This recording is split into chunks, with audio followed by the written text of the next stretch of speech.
Good day, my friends. Pastor Steve Brown here with a word of hope that I trust will bring encouragement today. One of the things that I find most encouraging in the Bible is how often there are blessings written in the Bible. Written statements where people are speaking God's blessing over others, or written statements where people are writing God's blessings over others. You find them throughout the Bible. You might be familiar with this one. The Lord bless you and keep you. The Lord make his face to shine upon you and be gracious to you. The Lord look upon you with favor and give you peace. That's found in Numbers chapter 6, beginning of verse 24, and it's the blessing that was spoken over the Hebrew people in the land between when they were on the Exodus journey, wandering through the wilderness towards the promised land, a time when they really needed to know that God's blessing was upon them. Here's another one you might not be as familiar with from 2 Thessalonians chapter 3:16.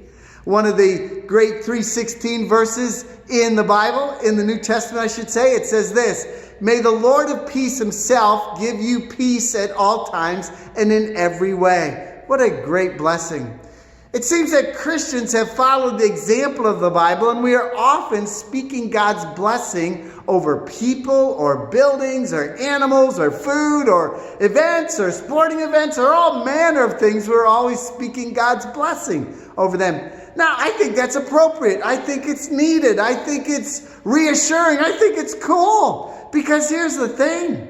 Without God's blessing, we are sunk and without hope. But with God's blessing, we believe that all things are possible and we're filled with hope. So let's continue to follow the example of the Bible and speak, think, write God's blessing over other people and all manner of things.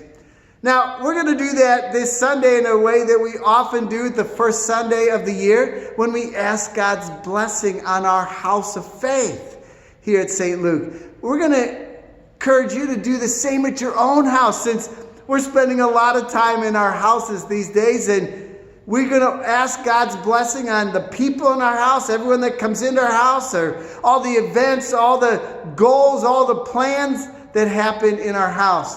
Here's how we do it at St. Luke. A lot of churches do this. A lot of homes do this. You'll find it on the internet often. Sometimes people call it chalking the door. It means putting a posting like this above one of the entrances of your house, either going in or going out. People use chalk to do that. That's why they call it chalking the door. Or you could put a piece of paper there and write on it, or put it wherever you would feel comfortable putting this posting above one of your doors. We're going to guide you through that in the middle of our worship service on Sunday to do that, as we do it here at St. Luke. But let me just explain what it means, this posting. It begins with the year 2021, kind of bracketing the posting because we're asking God to bless our house throughout this whole year. And then you put three letters, CMB, that stand for three Latin words: C, Christus, M, mentionem, B, benedicat. It means Christ, Christus, bless, benedicat, this house, mentionem. And then you put little crosses. They're not plus signs. This is not a formula in algebra. They're crosses symbolizing the cross of Christ in between each part. And we're asking God's blessing on our house and everything that happens in our house during this year. I hope that you'll take this step as a little act of worship in your own home with your family to post this above one of your doorways, asking God's blessing on your house. And I'm speaking that blessing right now to you. As I say these words, I'm saying, God bless your house. Christus mentionem benedicat. May God bless your house this year, and know that God is in you in all ways.